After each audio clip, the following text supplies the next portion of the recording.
Today I'm going to show you how to add a listing from the FlexMLS homepage. In the upper left portion of the screen, you will see the FlexMLS logo. Just below that is a menu button. We will click that. And here in the central column, under the Add Change heading, we are going to click the first option down, Add Listing. And the first thing you want to do is select the property type. So whether that's residential, land lot, rental, commercial lease, just make sure it's true to your situation. I will click residential, and the first thing you want to do is input a listing member. You can start typing in their name or short ID. And once you start typing something in, it'll populate a list here, and you just look for the listing member, verify their name, ID, office, and office ID, and then click, and there they are in the field.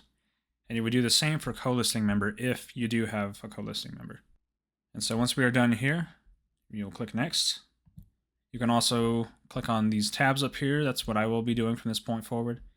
So we just went from general to address. And you will see there are several red fields marked with a red asterisk.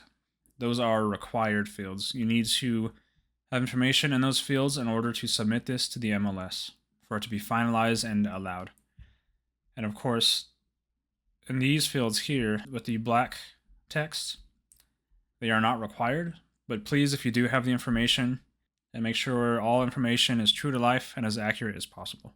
All right, then once we're done here, you move on to main fields, where you put in the majority of the listing information. Everything from tax year to flood zone, from list price to limited service, listing agreement type. And the same is true here as it was for the last tab. Red fields are required. Black are not, but just input to the best of your ability. Make sure your information is as accurate as possible. Then once you're done here, you move on to details. And here it looks a little different from the last few tabs. You'll see these red lines, which indicate requirements. So for showing service, select at least one item.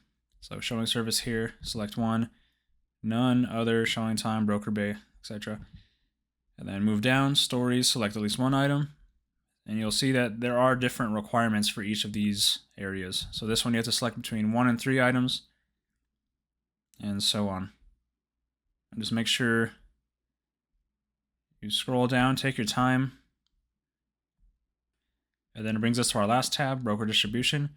Your seller can opt out to keep the listing from the internet, to keep the address from the internet, can request the listing to not be used in AVMs, direct the listing to not allow comments on internet. And then you can also show address on Realtor.com, or you can take that off so it doesn't show up on Realtor.com, and also remove it from showing up on the IDX. These are filled in automatically. So if you do not want to show on Realtor.com, just make sure you uncheck those boxes. And from here, you can click Add Listing. As long as you have filled out the required fields, it will allow you to save and upload the listing to the MLS. And that is how you add a listing from the FlexMLS homepage.